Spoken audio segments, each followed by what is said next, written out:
So, we're done. Chaos Orbs.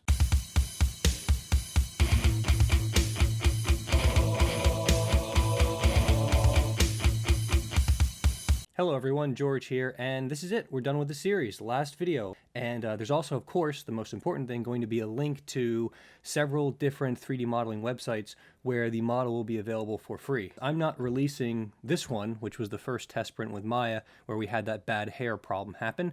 Even though it was probably the most accurate in terms of the hair, it didn't turn out very well. And it's a pretty low poly model, so when you do print it out, you'll get a lot of those facets. So we've got two batches of prints here. This model over here is that one I had made that tries to match in orthographic view the pendant image. And this one over here is where I actually tried in perspective view to match the pendant image closer.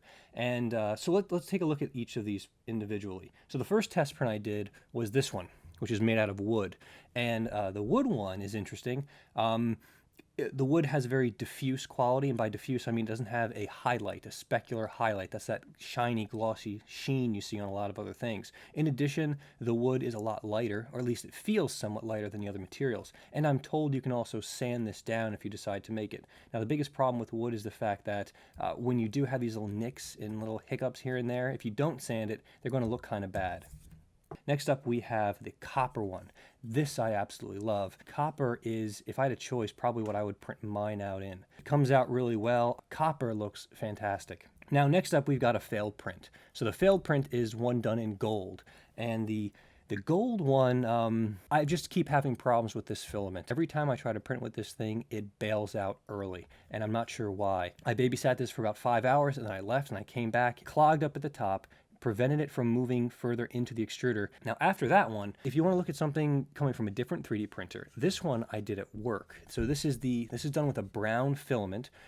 Because it's just a standard PLA filament that's been tinted with a different color, it of course has that really plasticky look, the really severe highlight. I don't know why. I forget how long this took. I'm borderline, I think 18 hours is what it took, but somewhere about halfway through the print, we got this really nasty coarse line running all the way through the model from one end to the other. And I can't help but think that something bumped it. I'm kind of sad that was in there, but it's a really good big print. So that was made with a Makerbot Z18. All right, so what I did at home though was, after I'd done all these test prints, I really thought I was ready to take on brass. Oh, I'm so mad about this one failing. So now I had babysat this thing for about, I'd say 3/4 of the full print time. Then I went to bed and I left it to finish. And when I woke up the next morning, the entire printer was on the floor. Not on the floor, actually. It was wedged between a wall and my desk. And it had completed the print, but when it had fallen, it snapped the filament right off the top. And that's what happened here. Otherwise, brass looks really good. I still like copper more. I don't know why. I just like the look of it a little bit better, but brass came out really well. All of the prints we've looked at so far, I'd started these prints. I actually started the brass one. I went to sleep and I was really thinking about making modifications to it. A lot of people talked about the hair. A lot of people talked about some of the features on it. So I woke up the next morning and I spent probably a couple hours tweaking the topology of the mesh, two of which are in brass of two different sizes, and of course the third one being standard PLA with sort of a robin's egg blue color. So looking at the smallest one, it came out really well. Is that the width of this is far higher. That is, the jawline was pulled out, and that was to follow suit with it. What I really tried to do with this second revision is bring out the features in the face that match what we saw in the pendant.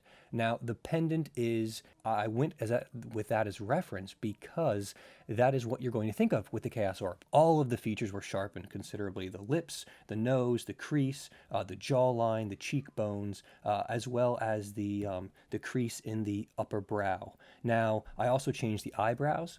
I actually decided to cut in to make the eyebrows, so I made a series of cuts throughout the mesh. And the hair, the old hair was smoothed out, and the new hair was used. I think this kind of captures the best of both worlds. Now let's take a look at the mid-size one. So this one captured a lot more of the qualities. It didn't have nearly as many artifacts during the slicing phase. It came out pretty well. The middle one has just a couple ridges here and there, but other than that, really nice. If we put it in the light and kind of look at it, hopefully you can see those different features, the brow, the eyes. I also made the eye look a little bit more, it's not, what's the right term for this?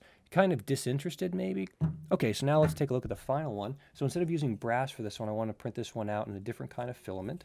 This was actually printed out at twice the speed, actually higher than my printer's recommended to print, but it came out pretty well. Just a few problems here along the bottom of the jaw, and it's a little thin in some places because it was so quickly moving through the print, as you can see on the top of the hair. I wasn't sure if I'd like it with a lighter color, if I wanted to stick with a darker color, but it does a good job of both displaying the darks and the lights, which gives it a nice bit of balance. That's it for the series. I really hope you enjoyed it. Thanks for everyone who viewed in, watched, and of course everyone who gave comments, especially those of you who gave constructive criticism. So what I'm interested in knowing from all of you is, what do you want me to do next? Something from Path of Exile? Do you want a unique maybe, or some other asset inside the game? Another form of currency maybe? Or maybe something not even in Path of Exile?